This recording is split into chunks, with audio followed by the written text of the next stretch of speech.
Сәлеметсіңдер ме балалар? Бүгін әдебиеттік оқу 23-ші сабақ. Бүгінгі тақырып ата сөзі, алтын сөз.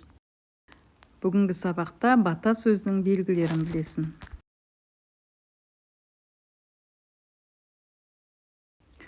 Бірінші тапсырма түсініп оқы. Бата жақсы тілек білдіру. Ол ұлттық дәстүр. Батаны көбіне құрметті ақсақалдар, атақты адамдар береді. Тілек ретінде балалар да жаттап алады. Екінші тапсырма баталар жарысы ойыны. Бұл ойында кім көп бата біледі, сол анықталады. Үшінші тапсырма түсініп оқы. Алтын сөз. Сәулелі сөз сөнеме. Орны бөлек батаның. Бізге тәлім өнеге, ақ тілеуі атаның. Мән беріп ден қойғанда, терең ойға батасын, шілдехана тойларда береді атам батасын. Әр сөзінің ақырын жақсылыққа тірейді, қадап айтып ақылын көпке бақыт тілейді. Кім сүймейді атасын, асқар таудай көрінген, бөбекке айтар батасын жаттап алған едім мен. Жүйрік тілді ақын бол, жақсыларға жақын бол, достарыңмен тату бол, дұшпаныңа қату бол. Ұсақ болма, ірі бол, өз ортаңның гүлі бол, ата-анаңның көзінің сөнбейтұғын нұры бол. Кім болсаң да әйтеуір азаматтың бірі бол, туған елдің ұлы бол, ойға тоқы парқын сез, ата сөзі алтын сөз. Несіпбек Айтұлы.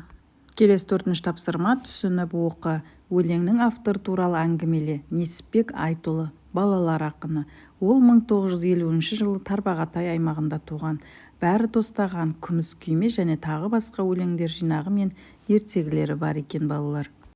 5-ші тапсырма ақынның алтын сөз деп отырғаны не? Балаға қатысты қандай нақыл сөз білесің? Ақын алтын сөз деп атағаны ата мен үлкендердің батасы мен ақыл кеңесі өте бағалы өмірлік сабақ беретінін білдіреді. Батаға қатысты нақыл сөздер: атадан қалған сөз, баладан қалған із, жақсының батасы, жолыңның ашуы, атаның батасы, баланың бақыты. Соңғы 6-шы тапсырма: батаны қандай бала алады? Бата алатындай 3 оқиға ойластыр. Батаны әдепті, еңбекқор, достарына адал, үлкенді сыйлай білетін, елін сүйетін бала алады. Бірінші оқиға: Әли қарт әжесіне су әкеліп көмектескені үшін әжесінен бата алды. Айдана сабақта үздік болып ата-анасын қуантқаны үшін әкесінен бата алды. Ермек досына көмек көрсетіп мейірімділігі үшін мұғалімнен бата алды. Балалар, бүгінгі сабақ аяқталды. Келесі сабақта кездескенше сау болыңдар. Каналға тіркеліп лайк басуды ұмытпаңдар.